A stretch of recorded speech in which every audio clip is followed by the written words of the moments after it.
welcome or welcome back to Simply Home and Harvest. Today I thought we would show you around and give you a complete tour of our chicken coop and run. This is something that you've seen bits and pieces of over the last few weeks, but today I thought I would just put all of this on one video in one place, and that way if you need access to the step-by-step details and instructions on how to build a coop, then you can refer back to this video. So without further ado, I'm going to turn it over to the one that built the coop. I didn't have a whole lot to do with it, so I'm going to turn it over to Tim, and he's going to walk you through and let you know how we did things. The way we wanted to build our chicken coop and run was to have it attached to our garden, which is right here close by. And so we use a lot of the existing posts that we already have in our garden fencing to attach the chicken run, and then we use wood that we already had on hand to build the coop and try to supplement with things that we already had. We did have to purchase a few things. At the end of this, I'll tell you how much we have in cost, which Tim still doesn't like to talk about. No. But I'm gonna turn it over to him. Okay, all right, so we're gonna start over. Okay, this is my husband Tim. He built this with my father-in-law, the other Tim, and my son helped. I helped a little bit, but mostly it was he and his dad that constructed this, and they did an amazing job. He would tell you I'm a little picky about stuff, so I wanted us to have a little bit of room if we needed to walk in the run. I wanted to be able to walk in there. We're taller people than most. I like the dimensions of it, so go ahead and take us through this. Well, it was really the easiest way to explain it. The garden is, the posts are 5 foot apart from each other, so the garden is 20 by 30. We got these posts from our friends that have a farm, so they're actually fence posts from a farm. And we had, when I originally built the garden, we picked up some extras because I knew we were going to build the chicken coop, and I had some 4x4s left over from tearing down an old play set. So we come off the garden, so it's about 5 foot in width on interior inside, and then I come off 16 foot from the garden. We really didn't have any plans. This all came out of my head. I watched a couple videos, kind of saw what people had and what they did. I took what I liked, threw out what I didn't, and then just designed it as we go. So it took a whole lot longer than expected to build. I think it was 6 or 7 weekends we worked on it. And you're still not done. You've been out here working today on stuff. Just tweaking now. The bulk of it's done, but so 4x4s, all of them are concreted in except what the house is sitting on. So the doors are concreted in. The support on the other side is concreted in. Then the house, we bought this board from Home Depot. I don't remember what it's called, but it comes in 4x8 sheets. It looks like, it's like a textured wood. We painted it white. It come in like a beige. We trimmed everything out 1x4. It looks more like this. Right. And we painted it white. Yeah. We trimmed it all out 1x4 just to cover up the ugly stuff. Caulked everything so it wouldn't have any leakage. This stuff has insulation on the inside of it, so to keep cool in the summer and warm in the winter. We did a few extra supports in here, and we'll go to the nesting box in just a second. Of course, roof supports. What's the dimensions on this? This is 4 foot by, I believe, 5.5. I don't know the exact dimensions. Again, we built it it came out of my head, so we built it as we went. And we already had the platform, right? We had taken apart a table that was in the building, right? The base is 2x4 on 3/8 sheet of plywood, and then we went to our local what do you call it? Ollie's is where we went. Yeah, Ollie's. discount store and got actually linoleum. The whole floor is linoleum, and I rolled it up 6 inches on each side, so we keep it clean. We're doing the deep bed method, so every week I throw about 10 handfuls of chips in there, and then I rake it around and stir it up. As it looks brand new, and we keep doing that. By the time their waste sinks to the bottom, it's dust at that point. We bought the hardware cloth off of Amazon. It's 1/2 inch, 6 foot tall by 100 foot long. I'll link that down below too. So we actually, and we have 12 inches of apron below the dirt. So we dug up 12 inches out. So this rolls out 12 inches back. So if any predators try to dig down, they're going to hit hardware cloth first. We used, when we redid our basement, we had a lot of electrical work. So I had a bunch of electrical staples. That's how we nailed all this in. The doors, 2x4 frames, and we bought all the hinges. All the hinges and latches all come from Home Depot. We framed it in. We had raised bed gardens before, where we had a bunch of 2x10s. We split all those in half, so that's the ground support for everything. We basically deconstructed a bunch of stuff to build this. All right, and then again, like I said, we had the supports. For the door, we bought that off of Amazon, but I ended up, you're going to lesson learn here. All right, let me get in here so we can see it. If you're going to cut out your door, make sure you check your dimensions if you're going to do an automatic door. Otherwise, you're going to have to frame it in like I did. Which, I mean, it won't terrible, but it'd been nice to attach it directly to the house. We've been really happy with that. The girls have, I think they like it too. I think we've had it for about 2.5 weeks now. And they've got locked, and it's different ones. 2 of them got locked out the first night. And then we've had one night and one another night, but that's it. I don't think anybody's got locked out in the last 2 weeks. And I'll link this down below. It actually has a timer built into it. So you set the time for the door to come up in the mornings, and then you set it again for it to close in the evenings. Or you can do dusk till dawn, or you can do a mixture of both. You can do dusk and a timer for night, which is probably what we're going to switch over to. I mean, I'm sorry, dawn until a timer for night. I don't know. They don't seem to like to go in exactly when it's dark. They all get in there and then they stick their heads out. We watched them one night do that. But anyway, and then the gangplank's an old piece of plywood with some fairing strips nailed to it. They very much used a lot. I really didn't have to buy a lot, but boy, we spent a lot.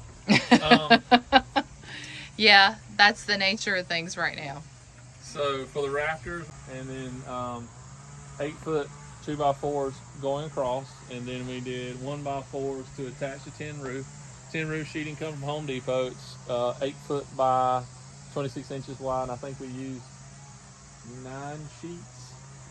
We had to redo the roof like, gosh, 3 or 4 times. Learned a whole lot of lessons with that. If you're going to put the roof in, don't pay attention to anything you see online. Always double lap it, and then send the screws through the valley in the middle. And you've got a slant on it. You can see right here. See, this is what I mean by double. The hump here in the middle, and then it humps back over. You want to double lap it and then put your screw in the center. Because we did singles and it leaked. We had it halfway done. It started raining. Me and Dad were sitting under there and rain was pouring in on us. So we ended up having to tear it all off and do it all over again. Yeah, I remember that day. Yep. That was fun. I did help on this part. Yep. So. Oh, and I did paint it too. I did paint the whole thing white. Yep. A couple of things to know about this. I learned this from online. I was paying attention to, I don't remember what video, I watched probably 20 videos just to get, like I said, it was a merge of a bunch of different ideas. So the door is installed, but then you do a board on top and attach your hinges to it, and you're going to push the door all the way to the bottom, so this creates a rain barrier now. Instead of falling inside the box, it's going to run right off. So smart. 2 hinges on this, and of course this is where the laying boxes are. We haven't looked in here.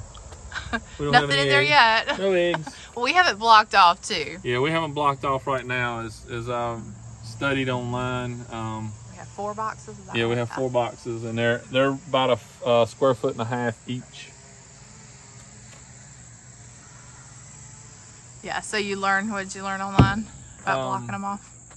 Yeah, they'll go in there and try to sleep in them. So we want them to know that that's for eggs laying only. Yeah.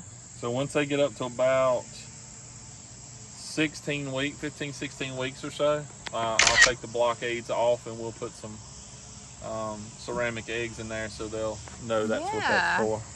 We already had those. So plans, a couple of changes we added in today. We had the roosting bar, I had it down, but they actually like to be off the ground pretty good. So I put a couple of supports in. This is just for now. It's the initial idea. I'm gonna, probably next spring, we're gonna do some 2x6s to come down at an angle and just create a stair step. And then I built them Dustin dust bath box today, which I haven't figured it out yet. Looks like a little sandbox for them to play in. Yeah, a little sandbox. It's got sand, and then I'll add diatomaceous earth to it, which we have got a bag of at Tractor Supply, but the sand's got to dry out first. We got 2 buckets from Harbor Freight, and we bought a kit online. It's working really good so far. Put a feeder on each side and a water on each side of the buckets, and there I've got lag bolts in holding those up. Once they get tall enough, I'm gonna put them in, but right now I had to bring them down, so I use bungee cords just to drop them down enough so they could reach them. So the buckets actually come from Sam's. Yes. And they're food storage. Feeder and water come from Amazon. Yes. And it's actually working really well. The one thing to know, if you guys are going to do chickens, one thing to know about chickens is they are scared of anything new. But they took to these pretty well. They jump on top of them. They sit on them. Again, once they get tall enough, I'll raise them all the way up and basically use a lag bolt as the holder for them. A couple things we're going to do in the spring. Of course, this is a unilateral. You can shoot up right there so you can see it. This is a unipitch roof. I don't know. It's a single slant roof. It all slants in one direction, which is towards me. In the spring, and as you can see the erosion out here, we're going to put a gutter system on here with a rain barrel on the end of it right here, and we'll use that to water them and to water the garden. They like us to feed them the bit. That's Dolly and Stumpy, I think. And then now there's Rosemary and Julia joining them. And then over on the far end where Alex is, that is Chickaletta.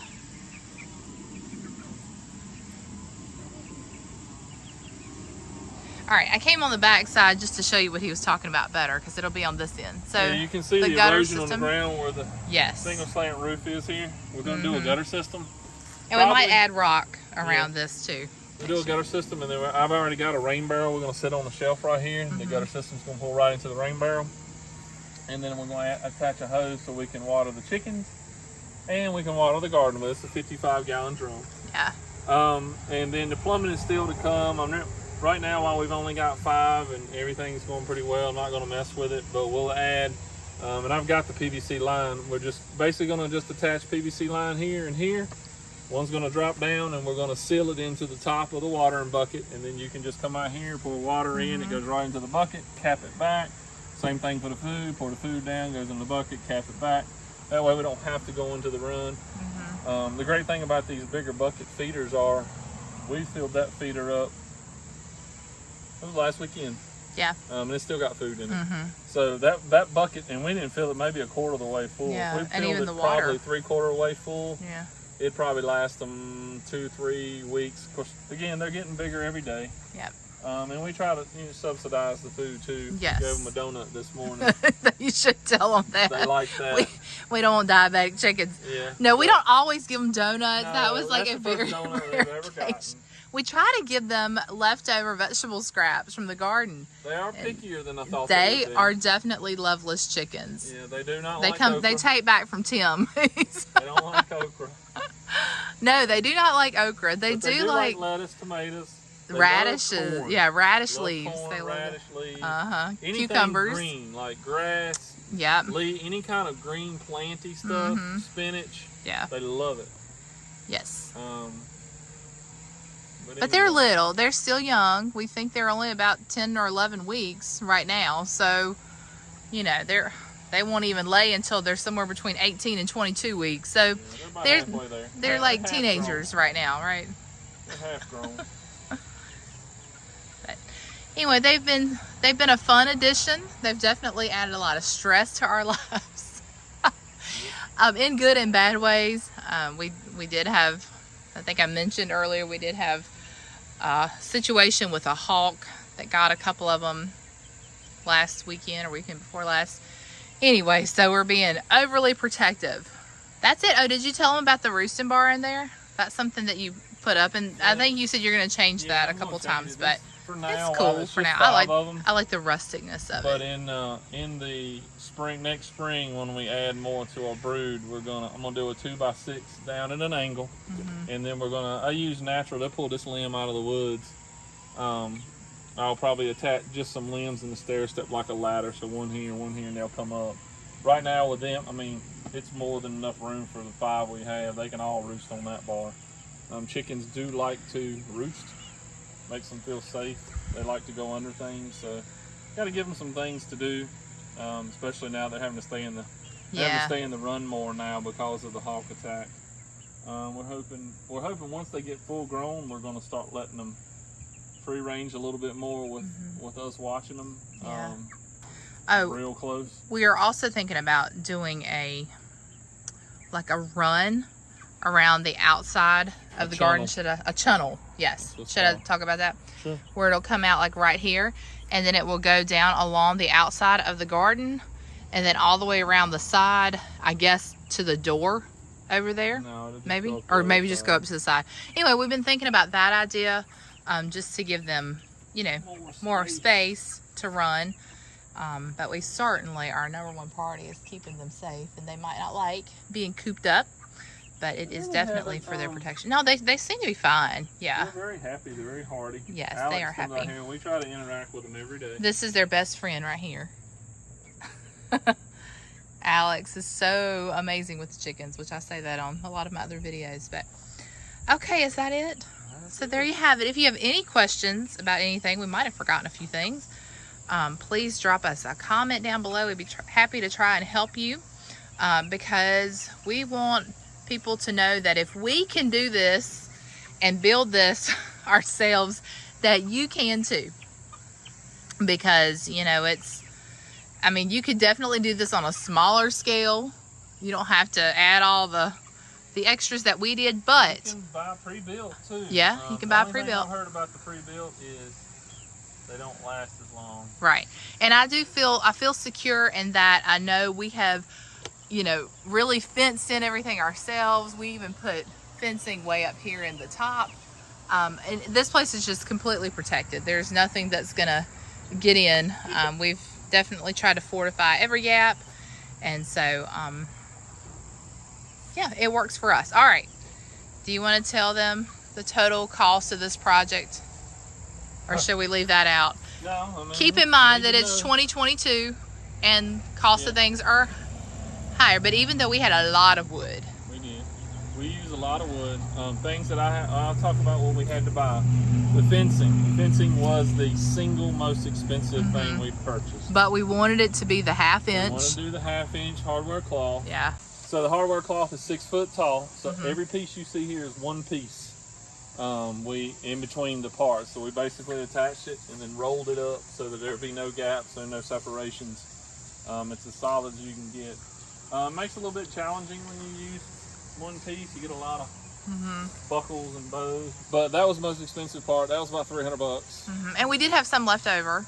Oh, we have a ton left yeah over. So if anybody wants to buy it, I got some for sale. Right. The tin roofing, we might need it for the channel though, right? Yeah, right. Tin roof, probably about, I think there's 9 sheets. I want to say they are, I want about $20 a piece. A little less than $200 in them, so about $520 there. Some 2x4s, just a few. I had most of them. I think we bought 4. They were about $6 a piece, I think. The paint we already had. The 1x4s I bought, but it was raw wood. It was like a 16, 18 footer for like $7 or $8. It was pretty inexpensive. The hardy board, we bought 4 4x8 sheets of that. It was $25, $30 a sheet. The linoleum, I think we paid about $20 for that.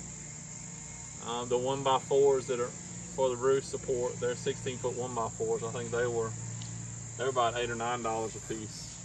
Of course, hinges, hardware, all of that. And we used every bit of the hardy board. I mean, we had to cut. We did a lot of joint pieces in here just so that I could not have to go buy another sheet of this stuff. So there's a lot of joints, but I used caulking to seal it all up. We did. There's a joint piece in here. We used the fairing strips to marry the parts together. I mean, most of you can't even. That's tell right. It's underneath. Nobody knows. I think all in all we got about, Drum roll, please. Well, you haven't counted the door, I didn't count the door. Oh, which well, was $89, I think, you close put to the door in $90. there. The feeding components, we had the buckets already. Yeah. So, Everything all in all, a little over $900 in yeah. it. He still gets nauseous when he says Yeah. that number. So, yeah, there's definitely a cost in doing this. And like I said, you could go a more simple route. Well, here's a few things that I'll tell you, and if you've studied anything about chickens, and I think I've been studying on it for 2 or 3 years now. It's like any other investment. The first, it's going to be a big initial investment.